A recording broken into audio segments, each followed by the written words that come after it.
perdoados os nossos pecados.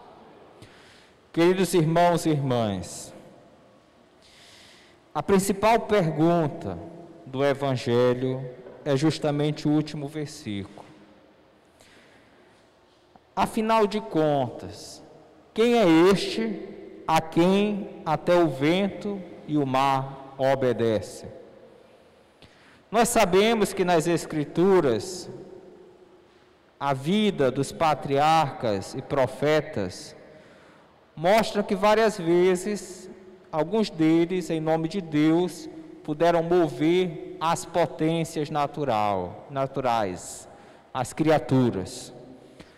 Josué faz parar o sol, Moisés abre o mar vermelho, Elias faz descer fogo do céu, Eliseu multiplica os pães.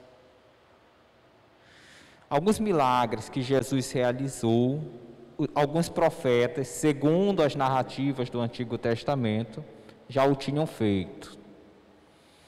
Então, para os discípulos que ainda estavam conhecendo Jesus, Jesus era apenas um outro profeta, assim como Jesus de Nazaré é considerado pelo islamismo um profeta, e por algumas vertentes mais progressistas do judaísmo, também Jesus de Nazaré é visto como um profeta. Mas a preocupação de Marcos ao redigir esta página do seu Evangelho é mostrar que Jesus, além de ser profeta, além de ser iluminado, além de ser alguém que supera de muito a humanidade e é verdadeiramente ser humano, ele é mais que profeta. Quem seria então esse Jesus de Nazaré, que impera sobre as ondas e a tempestade? Na cultura e na visão de mundo do tempo de Jesus, o mar e o deserto, por serem grandiosos e até misteriosos para a técnica e a consciência humana da época, eram moradas dos espíritos malignos, do mal. Então, quando Marcos escreve que Jesus tem poder sobre, por exemplo, o mar agitado, não é apenas o mar agitado, mas também para a mentalidade antiga, é o local onde os poderes do mal imperam. Quem pode ter poder, então, sobre as criaturas grandiosas que superam e dão uma sensação de sublimidade ao ser humano? A primeira leitura responde. Deus mesmo responde a Jó. Quem fechou o mar, colocando seus limites? Quem o fez nascer? Quem o vestiu com nuvens e névoas espessas? Quem marcou os seus limites? Quem o controla praticamente, senão eu? O povo de Deus já sabe que o único que tem poder sobre os grandes fenômenos e acontecimentos naturais que superam e espantam o ser humano, bem como o poder do mal, só é Deus que tem. Então, quem é este que supera e impera sobre o mar e os espíritos malignos? Só pode ser Deus. Jesus é mais que profeta, é homem perfeito, mas é mais, é filho de Deus e acontecimentos naturais. Por isso tem o mesmo poder do Criador sobre as coisas, as criaturas, e espantam o ser humano, espantosas que possam ser ao homem e à mulher. Um outro pensamento do Evangelho é que essa barca aqui que Jesus entra é a barca de Pedro, portanto é a igreja. Essa barca de Pedro é símbolo da igreja. E esse mar significa o mundo, a história, o tempo. Por vezes, as águas estão mais calmas para com a nau de Cristo que a nau de Pedro. Em outros momentos estão turbulentas. A igreja também sempre sofre perseguição.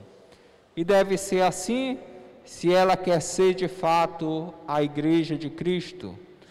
Porque se perseguiram o Mestre e Senhor e o crucificaram, não deve ser diferente com os discípulos. Não é que Jesus morreu na cruz e nós, seus discípulos, vamos ficar agora na zona de... ele já ressuscitou, a vitória, glória a Deus. Nada disso. O critério para que a comunidade seja a igreja de Cristo é que tenha o mesmo destino do seu mestre. Nós não pregamos teologia da prosperidade. Não deve ser diferente com os discípulos. Com Cristo, não se faz barganha nem comércio. E nós, seus discípulos, pensa a Deus numa relação agora na zona de lucro, ele já comércio, não entendeu nada do Evangelho. Glória a Deus. Na verdade, age de má fé. O critério para que a comunidade seja um séquito de fiéis e para adquirir muito lucro vendendo a palavra de Cristo. Mas, na verdade, segundo os evangelhos, quem vendeu Cristo foi Judas, por 30 moedas de prata. E por isso é chamado de aquele que traiu Jesus e a igreja. É preciso, então, no meio da tempestade, das perseguições que sempre se insurgirão contra a nau de Cristo, que é a igreja reunida sob Pedro, é preciso ter a fé, e a fé para a comunidade primitiva e para nós nasce do anúncio da cruz e da ressurreição de Cristo. Cruz e ressurreição do Senhor, duas faces da mesma moeda que se chama fé e que é necessária para que sejamos salvos através da graça de Deus. É por isso que através da cruz e da ressurreição do Senhor, que suscita a fé e nos dá a firmeza para enfrentarmos e contornarmos as várias situações da vida e da perseguição contra a mensagem de Cristo, é preciso ver que em Cristo ressuscitado, tudo se faz novo. Ele morreu por todos nós e nos deu a vida, mas a vida eterna, a vida em Deus, a vida no seio da Trindade, essa é a vida nova. Se alguém está em Cristo, é criatura nova, o mundo velho desaparece e tudo se faz novo. E é este mundo velho que se insurge contra os autênticos discípulos de Cristo. Esse mundo velho, muitas vezes está presente dentro da própria estrutura histórica da igreja, dentro da hierarquia, dentro dos fiéis. Não é que, eu pertenço à igreja visível historicamente e automaticamente todo mundo aqui é trigo. Não. Em todos os lugares, disfarçado de trigo também aparece o joio, diz o Senhor.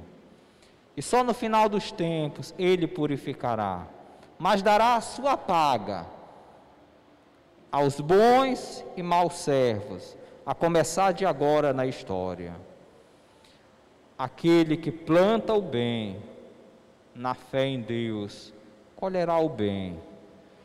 Quem usa de má fé a palavra de Deus e a fé, colherá também a sua paga, já neste mundo, e muito mais na vida eterna.